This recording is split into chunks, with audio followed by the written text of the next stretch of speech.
नमस्कार, मी पंजाब डक. आज आहे 23 फेब्रुवारी 2026.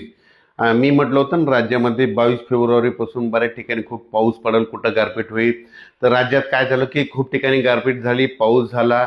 लातूर जिल्हा झाला, खूप ठिकाणी पाऊस पण झाला, गारपीट झाली. नांदेड जिल्हा झालं, चंद्रपूरकडं, यवतमाळकडं, त्याच्यानंतर हिंगोली जिल्हा, त्याच्यानंतर सांगली, सातारा, सोलापूर, कोल्हापूर, अहिल्यानगर खूप ठिकाणी पाऊस झाला ना. आज देखील 23 तारखेला खूप ठिकाणी मला शेतकऱ्याचे फोन आले. पण शेतकऱ्याचे असे फोन येलेत की आता हे पाऊस, आता आमचं नेमकं पीक काढायला आलंय आणि हे पाऊस कधी थांबणार, हे अवकाळी पाऊस कधी थांबणार.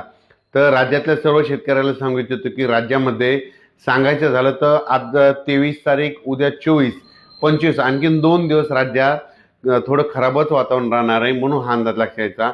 आणखीन 2 दिवस पावसाचं वातावरण राहणार आहे. आणखीन काय होणार आहे की 2 दिवस म्हणजे नांदेड जिल्हा, चंद्रपूर, गडचिरोली, वर्धा, नागपूर, भंडारा, त्याच्यानंतर इकडं लातूर जिल्हा काही भाग, परभणी जिल्ह्याचा काही भाग, अशा भागामध्ये आणि उर्वरित पूर्व पश्चिम महाराष्ट्रात तुरळक ठिकाणी आणखीन उद्याच्या दिवस 24 आणि 25 तारखेपर्यंत आणखीन थोडं पावसाचं वातावरण राहणार आहे. सर्वदूर काय पडणार आहे, म्हणून हा अंदाज सर्व शेतकऱ्यांना लक्षात यायचा. पण राज्यात मात्र 26 तारखेपासून, 26 फेब्रुवारीपासून हवामान कोरडं राहणार आहे. पाऊस काय येणार नाही, उन्हाची तीव्रता वाढत जाणार आहे. म्हणून हा अंदाज खास करून महाराष्ट्रातल्या सर्व शेतकऱ्यांनी लक्षात यायचा. म्हणजे 26 तारखेपासून ते 10 मार्चपर्यंत जवळपास 10-12 दिवस हवामान कोरडं राहणार आहे, पाऊस येणार नाही. 1 मार्चपासून राज्यात काय होणार आहे, उन्हाचा पारा वाढत जाणार आहे. सांगायचं झालं तर विदर्भात देखील ना 41-42 अंशापर्यंत उन्हाचा पारा जाणार आहे. म्हणून हा विदर्भातल्या शेतकऱ्यांनी अंदाज लक्षात घ्यायचा. त्याच्यानंतर पूर्व विदर्भातल्या शेतकऱ्यांनी देखील अंदाज 1 मार्चपासून पूर्व विदर्भात वर्धा, नागपूर, भंडारा, गोंदिया, चंद्रपूर त्या पट्ट्यात देखील चांगलं 42-43 अंशापर्यंत उन्हाचा पारा वाढणार आहे. म्हणून त्यांनी देखील हा अंदाज लक्षात घ्यायचा. त्याच्यानंतर मराठवाड्यात देखील सर्व शेतकऱ्यांना सांगू इच्छितो की 26 तारखेपासून, 26 फेब्रुवारीपासून तुम्ही गहू काढू शकतात, कांदा काढू शकता, हरभरा देखील काढू शकतात. कारण की 26 तारखेच्या नंतर हवामान कोरडं राहणार आहे.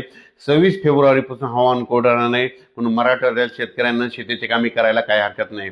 त्याच्यानंतर उत्तर महाराष्ट्र आणि पश्चिम महाराष्ट्रातल्या शेतकऱ्याला सांगू इच्छितो की आणि 24 आणि 25 2 दिवसच वातावरण खराब राहणार आहे. पण 26 तारखेपासून हवामान कोरडं राहणार आहे. 26 तारखेच्या नंतर तुम्ही कांदा काढू शकता, गहू काढू शकता, हरभरा काढू शकता. म्हणजे सांगायचं झालं तर राज्यात 1 मार्चपासून राज्यात पूर्व विदर्भ, पश्चिम विदर्भ, दक्षिण महाराष्ट्र, उत्तर महाराष्ट्र, कोकणपट्टी, खानदेश सगळीकडेच उन्हाचा पारा वाढत जाणार आहे.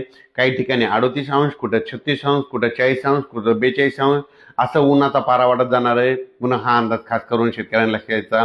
राज्यात 26 तारखेपासून हवामान कोरडं राहणार आहे. म्हणून हा अंदाज सर्व शेतकऱ्यांनी लक्षात घ्यायचा.